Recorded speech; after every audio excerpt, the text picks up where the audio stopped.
Atchison here, and we are on Chapter 11, Perceiving Speech and Music, and this is my favorite chapter. I'm so excited. Perceiving speech is one of the things that I'm most interested in, and how infants do that. So I'm really excited to get to talk to you about these things. So this first lecture is about speech sounds. So speech perception really deals with how language sounds are perceived, okay? And there's a bunch of different kinds of language sounds, and we'll talk about those. And this really involves the relationship between perception and production. So when we talk about language, we always say that comprehension, what you understand, precedes what you can produce. So you have perception, this comprehension, before you have production. But these two things are still very, very related. So think about it if you're learning a second language. You understand a word, you can perceive the meaning of that word, oftentimes before you can produce it. So I have taken limited amounts of Spanish classes, really in high school, and my daughter has done some bilingual classes, and so I can read some Spanish words, and I can even pick some Spanish words out of sentences and out of conversations and these sorts of things. That's my perception. However, if I need to actually produce Spanish, I am out of luck. So again, this relationship is there, but we always see that this perception, this comprehension is going to precede production. And another important point to make is if you can't hear a sound, if it's a sound that you're not going to be able to hear, it's unlikely that you're going to be able to produce it. So we're going to talk about sound production just a little bit. Just a little bit. We're not going to talk about any of the structures related, just kind of the very, very high level kind of discussion that you've probably already been exposed to. So let's talk about these sounds of speech. So phonemes are our smallest unit of sounds, okay? And these are the sounds that we're combining together in our language to make words. They do not convey meaning at all. There is no meaning to a phoneme at all. However, it can change the meaning of a word.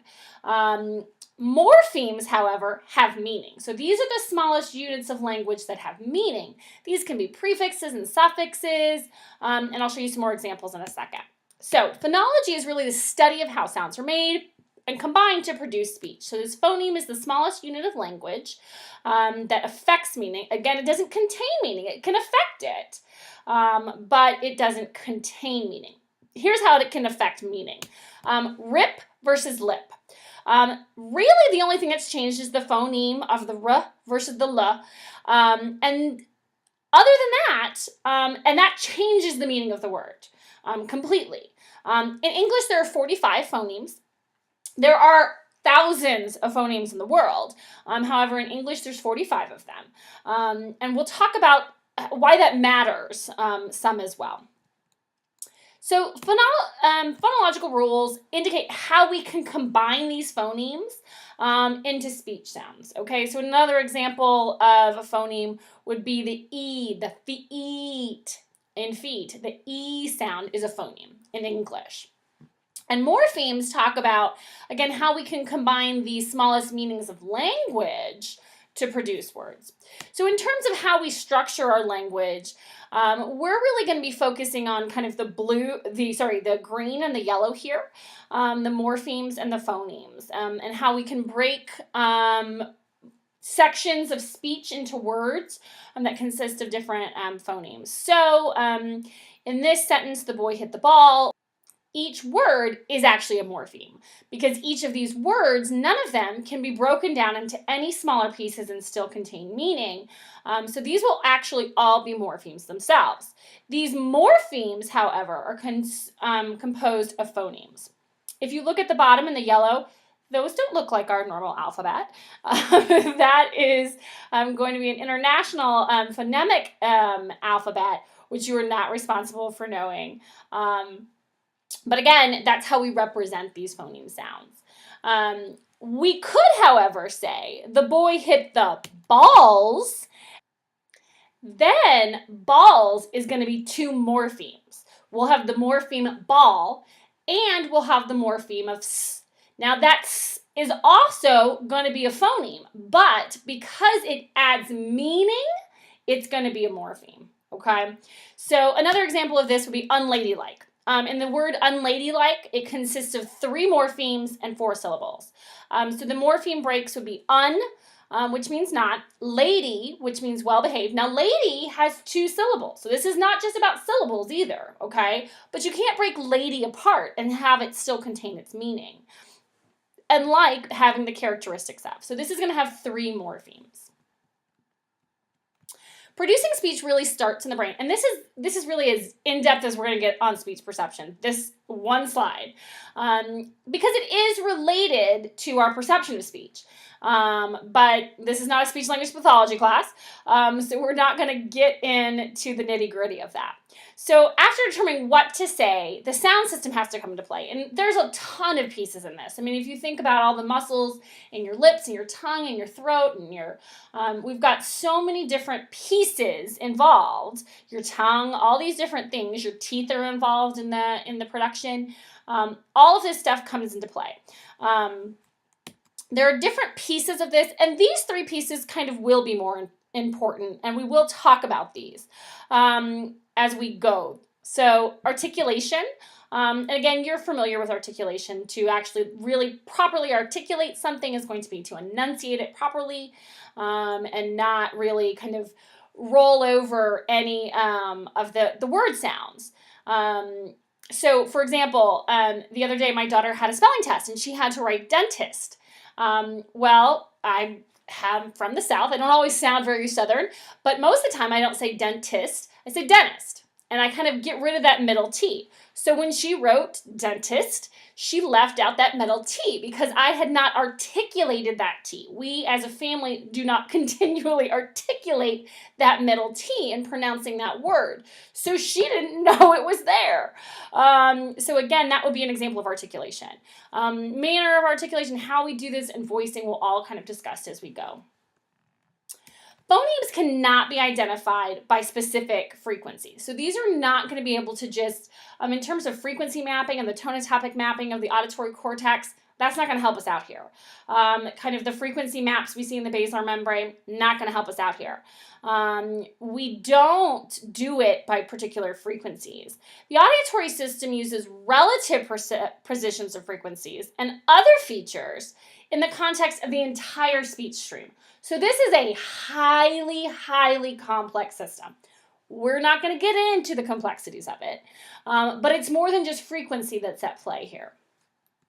And how we do this is also impacted by what language we're learning and what we know about that language. For example, at birth, infants already prefer the language of their biological mothers. So they were in the womb for 9 months, and probably about the last 2 of those months, their auditory system was working, which means they could hear some language information, and they were starting to get the phonemes from their language. That being said, infants at birth are universal listeners. They can understand any phoneme. So we have 45 phonemes in English.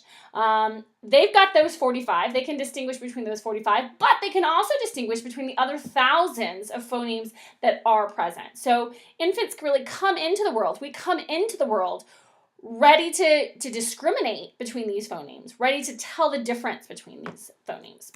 If you're interested in this, there's a video that's linked here and in the lecture outline and on our and on our YouTube channel that talks about, it shows you a study of this native language preference, that while this infant can distinguish between these phonemes, these word sounds, these sounds in these different languages, she prefers to listen to her own language.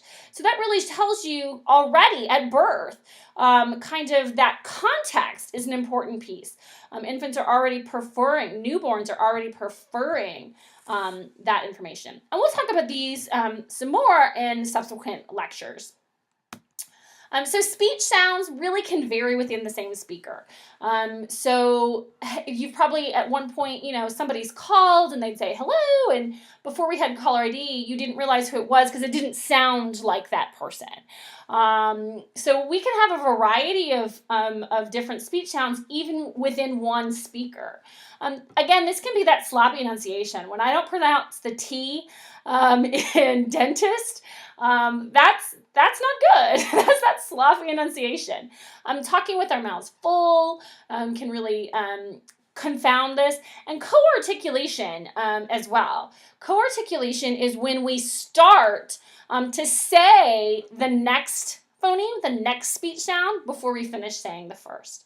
So the influence of one phoneme has influences on the others. This can go both forwards and backwards. So you're starting to say, and I'll show you a video of this in just a second. Here we have the difference. You can see the phonemes at the beginning of these syllables are the same. The D sounds at the beginning are the same, but you can also see that they're being produced in very different ways. That's because of the vowel sound that they're going to do next. Coarticulation is this idea that, and this process in which we're already starting to get ready to say the next sound before we finish saying the first. And this can really make it murkier, okay? So we don't have clear-cut phoneme production. It's not the same every single time, which further adds to the complexity of this system. So here's an example of that. For example, if you were to say the word tulip versus the word ticket, watch what your lips do when you say tulip. You start to anticipatorily round your lips during the T in anticipation of the vowel coming behind it. Yeah. Watch what you do when you say the same consonant, T, in the word ticket. Tulip, ticket. Tulip, ticket. So you could see that T sound, that T phoneme was being produced very differently depending on which phoneme was coming after it. This is the idea of coarticulation, that these things are being coarticulated together, they're being said together, and there's not discrete lines between when we say one phoneme and next, that we already kind of we've begun to say one before we finished saying the other. So this ends our discussion of speech sounds. Thanks.